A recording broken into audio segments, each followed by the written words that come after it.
welcome to episode 2 of the Indie Film Hub podcast.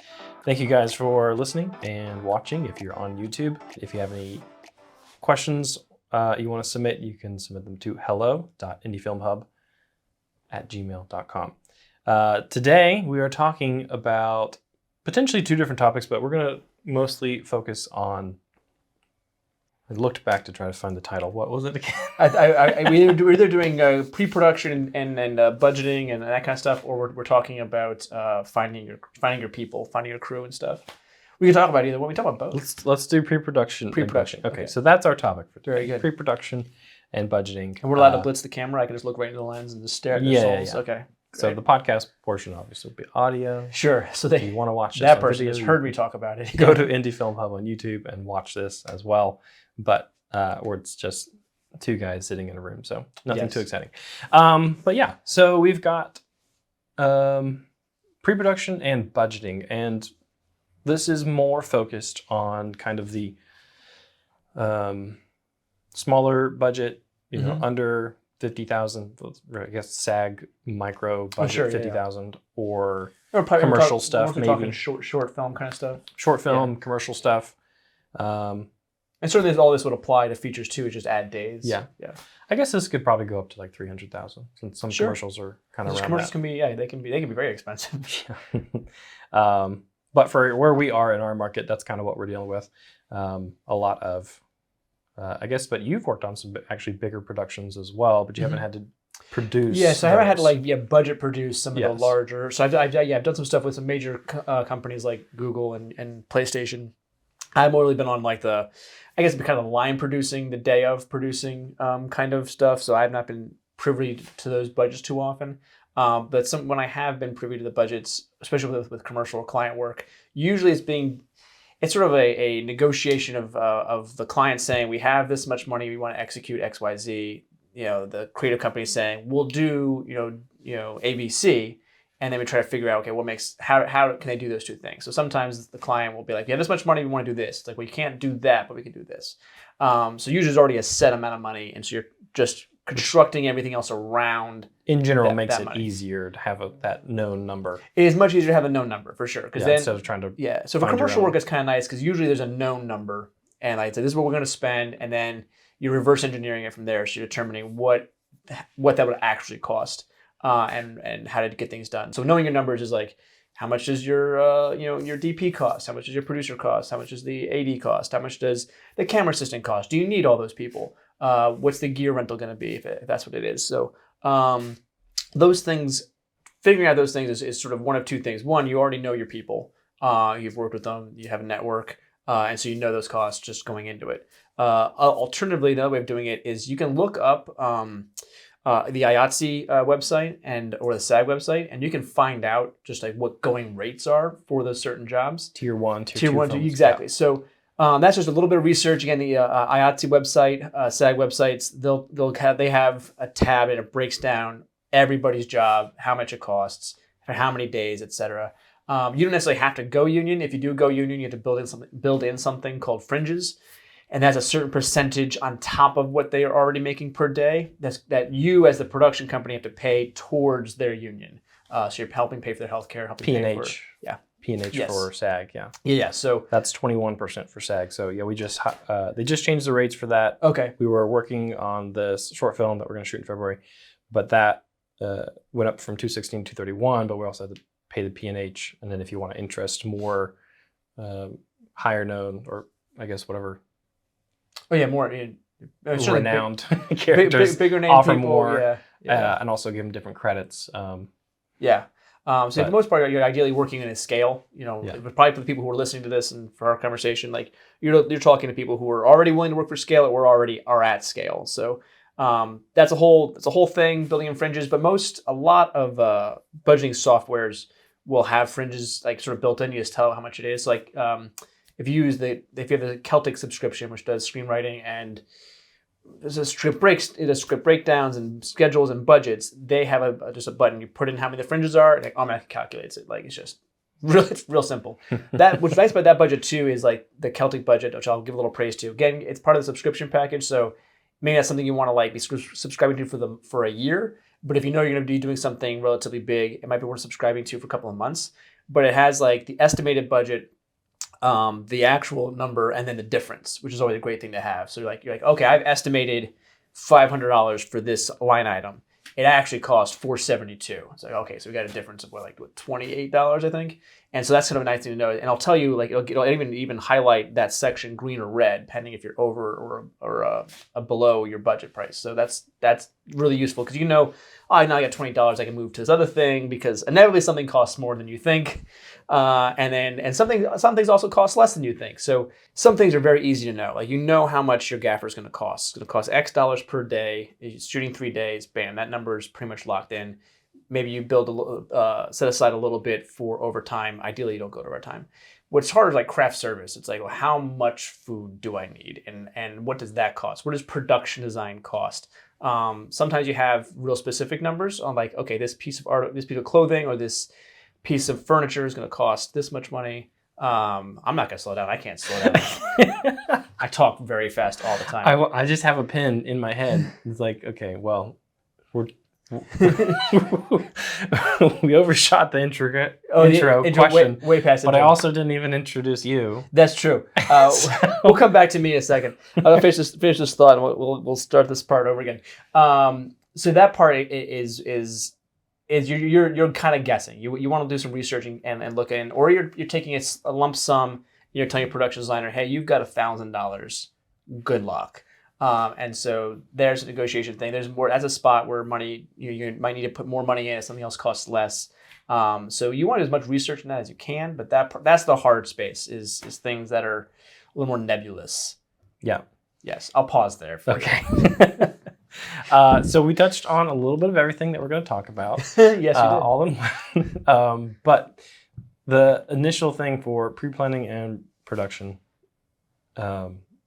there is kind of a general set principle of how to get started. Like you can use templates.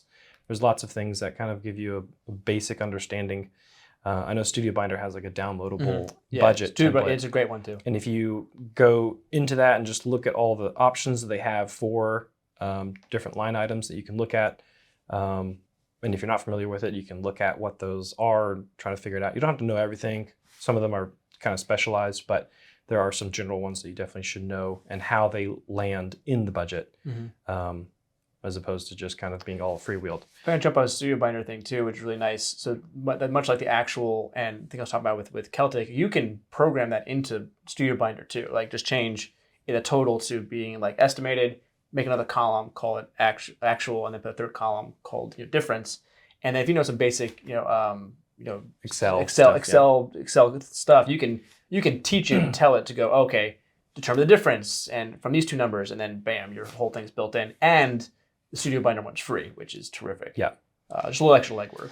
But if you want to take it farther, there definitely are some other budget programs out there that can take it much farther and make it a lot easier. If you're getting into kind of line producing or doing productions on a regular basis, you can find out what those are. Celtic's one of them. Yeah, Movie Magic budgeting and scheduling are probably the industry quote unquote standards. I think that's the most commonly used one, but I think Celtic and Studio Binder. Gorilla one? Oh, I'm not familiar with that one. Might be. Gorilla something. I know the other two are moving because of independent filmmakers sort of coming up through the system and then getting established. They're using those things they're used to. So I think Movie Magic, that company, is losing its stranglehold on the commercial independent space. I think if you're still in a studio, they're going to demand that process. It can also speak to so many other departments at one time, which is nice. All right, let's go back and hi, I'm Rhodes, and this is my friend and guest today, Tim. Yes, Tim, hello. Tell us about yourself. There's a long cold open. So yeah, hi, my name is Tim Driscoll, and I'm a filmmaker, director, and producer. I've made a number of short films and one feature film that I made some time ago, and for everyday work, I work as a producer and a director as a freelancer, but work with some agencies across the country. Cool. So you get a script, you kind of get a few people hooked onto it. What are some of those like first things you're going to look at? First things you're going to try to lock down, and one of those I would probably suggest are your lockdown dates. Yes. When you're going to, have a timeline. Here's how many days you're going to film. Yeah. And you don't have to Well, yeah, your filming dates, but I meant like locking your key, locking your locations and stuff like that. Yeah. I think as far as like if I received a script, I'm probably just going to break down and determine like, okay, what's the page count per scene, and create sort of a rough schedule. And that rough schedule will tell me how many days of filming I'm going to have, and that way I can go to my department heads and go, okay, hey, we're filming 3 days, and you're the DP. Okay, 3 days, but I want you for 2 days of pre-production, like paid pre-production. They'll probably do a lot more than that. Maybe your best boy electric or your gaffer, who's going to have to do, if they're doing a load in or a checkout of equipment, they'll want a day for the load in and the load out, and the load in. So they're probably looking at 5 days. Excuse me, but if they have like a rehearsal day. Yeah, if you have a rehearsal day, and that's obviously with probably want to bring in the DP and then obviously your talent to rehearse, so the DP can see sort of what you're going to be doing. That's not really, at least my opinion, when I'm directing. When I have a rehearsal with my actors, I'm working with them, and the DP can sort of be present to sort of see what I'm doing, and then we can have sort of like periodically have a sort of a side conversation, but we're not really having our conversation yet. They're kind of just seeing how the blocking is going to move, and they might chime in and go, "Oh, we talked about this shot here. How they're going to move, what's that going to look like?" And we might tweak things, but rehearsals primarily director-actor time. Having a DP there, or even a sound person there, just so they can see it being orchestrated, is nice, but less crucial than obviously talent and director. So yeah, what are some of the first things? You're finding your dates for your shoot dates. Yeah, finding the dates. What's after that? It is you want to lock the location, lock the days. Those are super key. And now everything else is just pointing towards that time frame. So like, we want to shoot in like late February, early March, something like that. Yeah. So we're pointing everything towards those days. Like, okay, now again, kind of reverse engineer that schedule. It's okay. Well, we want to do rehearsal. We want to do rehearsal close to shooting. So here's rehearsal. Go a week before, and then we want to do a tech scout. It's like, okay, that should probably be in that same week as rehearsal. And you're sort of backing down till you get to where you are today, and you go, okay, what's next? If you didn't already know who you wanted, auditions is a good time to start the audition process. So you give yourself lots of time to figure out who it is you want, change the schedules, get who you need. And then after that, I'm probably finding who my key principals are. So in this situation, the DP has been involved pretty early on. We already have a producer, getting a production designer. I think that's, especially an independent film, I find that person, that job gets sort of cast or assigned late, probably too late. Or even not at all. Or even not at all. And I will reference Sam Mendes, who's directed a number of terrific films. But when he did the movie American Beauty, he had... So prior to his death, Conrad L. Hall was the premier cinematographer in Hollywood. When he died, it became Roger Deakins. But before that, it was Conrad L. Hall. So he had Conrad L. Hall shoot this film, and Conrad wins an Oscar for this movie. But before he even hired Conrad, he hired a production designer, and then he brought in Conrad. And yes, Conrad was going to definitely work with Sam Mendes in terms of how they're going to shoot it, what it was going to look like. But a lot of the early conversations Conrad had with a production designer, because the colors they picked for wallpaper and paint and props and all that. Now, granted, we may not have the budget to do that much detail and depth, but if you have a good production designer, they are sort of dictating what the DP can actually get away with and do, and what they're lighting. That's just like another nod to getting as much done in pre-production. Yes. Beforehand. Yes. So I guess that's a great. So as a director, after I finished the script, even before I attached all my people, found locations, found dates, I created a pitch deck and a lookbook of like, this is what the movie is going to look like. It's what it's going to feel like. References. I mean, I think some people will even do sort of mock trailers, whether it's cutting stuff out of other movies, or with things like Runway and other AI technology, you can go and make your own little trailer using AI tech, which is really pretty cool. Separate conversation, but yeah. So creating some kind of mood, theme, look, so that you can bring that to your DP, bring that to your production designer, and the three of you start having that conversation. I think it'd also be good to bring the editor in then, because they can start maybe thinking about and challenging you on how you're getting from scene A to scene B, because that's a big deal, and you can really lose a pace of a movie if you don't have that thought out. And sometimes it's really obvious. It's a match cut. You want to do a hard smash because they're these two. It's a dark scene, a light scene. You're gonna juxtapose them. Like there's some obvious ones, but there's other things that are less obvious.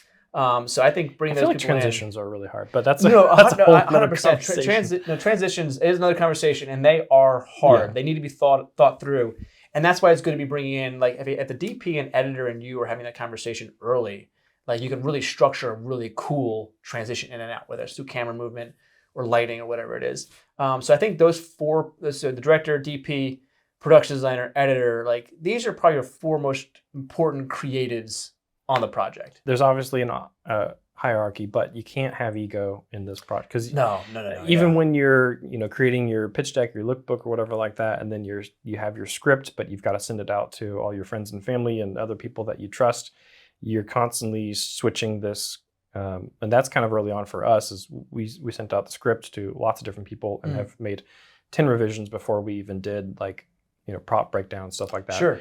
But you just got to take your ego out of it. Like you want control over it, but everyone's got great ideas, and you have to be able to listen to them. I think what helps, the times where I've been the most ego maniacal, the times where I've been the most humble, is when I've been the most confident in the story that I'm telling, so that I know when we're collaborating, like that idea will make this better, and because I want it to be better, absolutely take that, scrap my idea. That's a better element. And when I've not known my story as well, and I get precious about the bullshit. And then someone comes with a good idea, and it actually makes the story better, but because they know the story better than I do, I get defensive about it and get weird. They have, it's not a good phrase, but they have the phrase "kill the baby." Kill the baby, kill the darlings, absolutely. Yeah, kill the darlings. Because it's like you put so much time and effort into this, that just doesn't help the story. So the same team that I'm in pre-production on for my short, we are wrapping another short, and we had when we shot it back in, it was June of 23, we shot it. We had this really terrific tracking shot of the character coming in, sitting at this table, and pulls his gun out under the table, and the camera booms up, and you see the guy's face. It was a gorgeous shot. In the edit, we start on his face. He's already sitting down. Scrapped the whole thing. It was like took 2 hours just for us to get that shot. And we realized it was a cool shot. And there was no problems in the shot. It just, we realized we got to the edit that we didn't have a good way of getting time. We have a good way of getting from him to the next to introduce the next character. And that's where and that would be a pre-production problem. It's like, had we thought about this, okay, from this shot, how do we introduce this next character? And we kept running into a problem in editing because we hadn't really solved that problem in pre-production. And so a great example of why pre-production, shot to shot, transitioning from not just scene to scene, but shot to shot, super important. So, and when we changed it, we lost that shot, it hurt, but the montage that leads up to the introduction of the next character is so much tighter and so much more interesting. You can still put it in your reel. Still put it in the reel. No, it's a gorgeous reel shot. The DP is absolutely going to use it for behind the scenes. So director's cut. No, we watch the reel. No one knows what isn't in the movie. Half the trailers we watch have scenes shots that don't exist in the movies. That's sort of the value of pre-production, but also the value of having the editor around and talking about those things and working all that ahead of time. So recapping on pre-production and budgeting, we start off, you have your script, you're going through several revisions, you're finding how many production days you're going to have, finding your production dates that you're going to shoot, and then you're kind of have your timeline of your start time and your end time, and filling in your lock dates for locations, your costume, your characters, your key components, key personnel, and stuff like that. And you've also got a preliminary budget. You've also got a lookbook or a pitch deck built with all that. And what else? What are we missing? So what we will do too. So that budget is also pretty early. We kind of going back a little bit again, some steps. You got that script. You start putting together the budget and the there's date. A standardized preliminary budget. That's definitely going to shift. It's absolutely going to shift. It's just sort of and that could be a thing where if you're the writer director, you might also be you might step in immediately and be a producer and go, okay, here's how much money I think I need. I know what my cinematographer, what we'll do next is we'll start crafting the visual language. So having conversations based on the lookbook of and the DP, they'll get the script, and I ask them to come back to me too with what is it you're seeing based on what's written. We don't even have initial conversations. Here's the script, let it speak to you. You come back to me with your thoughts. I come to them with my thoughts. Ideally, we're not far away. And depending on the strengths that obviously I know the people. My cinematographer, I really rely on him for the color aspects or the filmic aspects. I'm not too worried that he needs to come back to me with specific shot movements. The two of us will work that out. I have a lot of ideas in that space. He has a lot of ideas that say, I trust him to be I think this should be shot on roughly XYZ lens. Cool. I trust you on picking that lens. As a director, I'm less worried about that. Certain directors feel differently. And I said they still got the conversation of it'll be a wide, it'll be a medium. I have found on some of these smaller productions, there's a lot of crossover in roles, and when you are in more of a specific role, trying not to bleed out of that and step on someone's toes. For sure. Because it's I'm so used to doing that, but that's That's not what my job is. I've got to 100%. Yeah. I now say because I've worked with some DPs where we have had conflict where they're like, well, I'm the DP, therefore I'm dictating the camera movement, the frame size, etc. And then I come in and try to politely, but also probably like a dick, go, but it's called a director's vision, right? Not the DP's vision. And so the vision, and that's a negotiation between you and your DP, and there's all types. There's all types. I'm not going to begin to tell my DP what light we need. Like, I just know that I want it to be soft. That's what I know. I want it to be soft. I want it to be high contrast. Okay. But they need to know those details so you can figure out the budget for rentals or right. And so we start crafting that visual language together and going, okay, we know we want, for the example of this one in this bait shop, like it's a sort of a Shakespearean type thriller, kind of very Othello, Macbeth kind of ambitions and backstabbing and intrigue. I know it's at a bait shop, but it makes sense in the context of the script. So as the visual language I initially started coming up with was like, I wanted to feel like Silence of the Lambs, and specifically stuff with like Hannibal Lecter. And so, I have this image of like an animal stalking its prey because it's a bait shop and this guy's setting traps for his brother to murder their uncle. Like it's a pretty cool script. Right. Yeah. So, sorry, I forgot that you read it. And so as you're doing that, your budget will change because you go, oh, we need XYZ pieces of equipment. We need this lens, and you're building into the budget. And you're going, we don't have the money for that, and then you're figuring out what you do and don't have the money for, and what you can and can't live with. And so that's a big part of it. That's the next thing. Everything else, you and the producer, you're figuring out the food and all that, all the other stuff as well. That's pretty straightforward. Whatever you're gonna do, plan plenty of pre-production time because you never have too much. Yeah, aside from all the things we mentioned and the staples like food and stuff like that, and housing for people and travel and whatnot, you're also spending time with your crew to kind of develop the story and work on the story. Unless you hire more people to help you hand off things, you're really... It can be you on your own. Ideally, it's you and at least one other producer. And I think actually you brought up a good point. There's sort of two parts of pre-production. There's the creative pre-production and there's the logistical pre-production. Yeah. And logistical stuff is, I don't want to say easier, but it is more straightforward. We have people coming in town. Where are they coming from? When are they arriving? How are they arriving? Where are they staying? Are they coming early? They're coming early, yeah. And you're figuring out all those things. That's all logistical stuff. And like I sometimes enjoy that because it's creative problem solving, but also it's like you always sort of know what the answer is. And with creative, with your creative pre-production, like we think the right answer is cross-processing. I think. Yeah. It feels right. But like as opposed to like they're arriving on Tuesday. They're leaving on Thursday. I need to get them from point A to point B. Like that's all cut and dry. It's all very straightforward. All that kind of stuff. So logistical pre-production. It's nice if you have someone who's logistical minded. And scouting falls into that. Scouting absolutely falls into that. Location. Like, and you have like 3 different scouts. One preliminary looks. One is kind of like actual location, and then tech scouts. You tech scout. That's when your AD is really coming out. You want your AD on that tech scout. Like earlier scouts, the AD. You want your creative team involved. AD can be present. It's nice if they know more. But you really want them to tech scout because they're going to be going, where's power? Do we have the power? Where's talent going to be hanging out? Where's equipment going to go? Where are the vehicles going to go? Do we have bathrooms? Do the bathrooms work? Trash cans. Trash cans, yeah. So it's that's the AD is thinking about all of that stuff. If you can take an event planning course somewhere, just a one-off. That's a perfect idea. That's a great idea. Like community college, event planning or whatever, they have some of them. Go take that class. Yeah. If you can take a communications or public speaking class, go take that one because you have to talk to flipping everybody. Phone call or emails, whatever. It's just like proper communication through all the channels.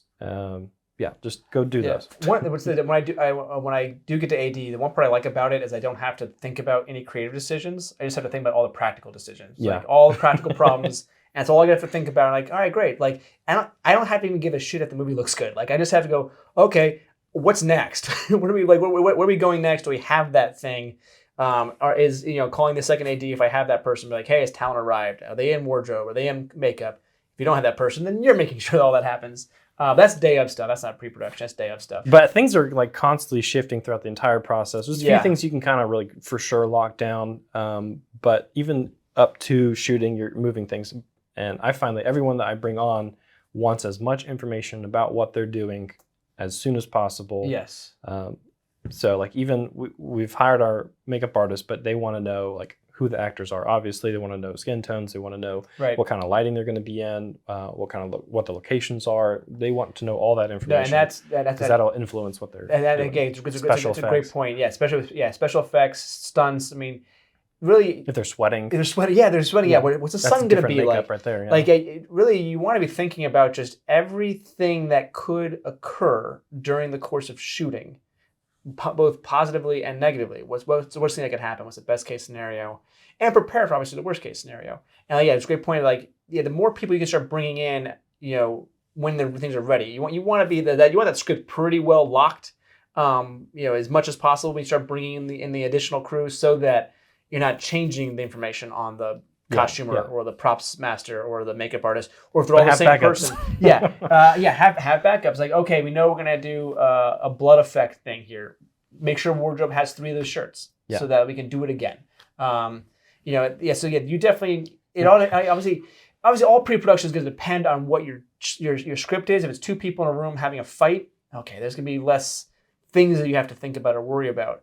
It's a monster movie. It's an action movie. Like, all that stuff you want planned super well ahead of time. Like, get out your Legos or your old Matchbox cars and figure out like how the traffic's going to work and where the people are going to move. Like, you want all of that. You want to be thinking about that all the time and have it laid out. So when you show up on the day, really, when you show up on the day of filming, it should just be the rolling of the camera. Like, nothing should be you shouldn't have to be thinking about how this is going to work. You should already know how it's going to work. And that's really what it comes down to. So if you have something in your mind of this is how it's going to look and how it's going to work, then reverse engineer all of that to where you are today. Yeah. That's at the end, that's pre-production. We're not going to get into financing your film, but no, that's a whole other. That when you're building your budget, like, are you building your budget? Are you finding money beforehand? Are you finding money afterwards? What do you need? You need to reserve like a third of it for marketing and film festivals. And stuff like that. So that's a great What's question. some planning you can do with that? So when I think about the budget, or the script that I have, I try to think about what all the resources I have first. So even before thinking about like actual physical dollars, what are the resources I have? Like, okay, I have this vehicle, I have that prop, I know I have that location. Like, I think about all those things first and more or less create a list and say, okay, will all these things work for the story? If the answer is yes, then great, move on to the next thing. If the answer is no, then you figure out how to solve that. And so then you're figuring out how much money you need, and then you're determining if you're paying for that or if you're not paying for that. And if you're paying for it, then again, you figure out how much you're willing to give up, and you move forward. You do want to set aside some money for submitting and for post, and just the general post process. There's posting and finishing the film, and there's beyond that, and that's the marketing, the promotion, the festival submissions, all of that. I want to say kind of the last point to talk about. We mentioned a ton of things because there's obviously a ton to pre-plan for and budget for, and that's constantly a moving target. But one you have to be aware of if you are going to apply for a union like SAG or IATSE, you need to get those in sooner rather than later. Yes. And that's a whole process to it. I know with like SAG, I've worked more with trying to get SAG work than I have with SAG actors than I have with like trying to go in the IATSE union, especially during COVID. I think the COVID rules still apply with SAG, but like they want to know the dimensions of your location. They want to know the X's of the location. They want to know the air filter of the locations. You have to know your locations in order to answer any of those questions. And you can start the process. And if you have a cool SAG, I've been fortunate to have some really pretty cool SAG reps that like I had need to get it all at the same time, but like the sooner you get all that stuff in, the sooner they can give you your SAG number and qualification thing. So at the time I didn't realize how much of the location stuff I had to have sorted before I applied to SAG. So certainly look at that information, be familiar with that information so that when you're going about looking for your locations and looking for your talent, you can kind of be getting the right things done at the right time, because some of them will sort of overlap. Again, a rep can be cool, but they won't give you that SAG certification or approval, I should say, unless, again, these were the COVID rules. I think the COVID rules still apply. I haven't looked at They did just SAG change since. a few things, but for the most part. I know that I pretty much swore off working with SAG until the COVID stuff ended, because like the one we did was a $20,000 short film. It wasn't my money, but someone else was paying for it. And this was the very beginning of SAG allowing for COVID films. Like this was like 21. So it's a little bit different now. But at that time, you had to do all the kind of rapid testing and test everybody. and we spent $5,000 for a $20,000 budget just on COVID protocol. And so if you can avoid as much of that as possible, do that. I want you to be safe. Don't get me wrong. You should be shortcutting and making anybody feel unsafe. But like absolutely safe sets for sure. It was a lot. Again, I think that was 21. COVID was still just very much present in everybody's mind. It's a bit more relaxed now. And I was even a state that didn't care. But SAG did. So I think you just be mindful of what you need to do. I don't think you have to do like all the testing like you did whenever you did it. Yeah, everyone had to do the 24. Like, take the test, don't quarantine for a day, and then you could show up to set. There was a lot of weird rules. With our application, they've asked for a lot of different things. Who's your signatory person, stuff like that. You want to. You may not know it at first, like what you need, but just keep all of your documents in some central location so you can find them easily, so you can get responses to them easily and quickly, and that everyone else on the team can find them if they need access to them. We use Google Drive a lot of people use that. We had a whole folder just dedicated to SAG paperwork. And making sure you're keeping track with all that paperwork, because obviously you're going to get in trouble if you do have a grant and you have a contract, or if you have a SAG paperwork that you're not filling out properly, you're going to get in trouble.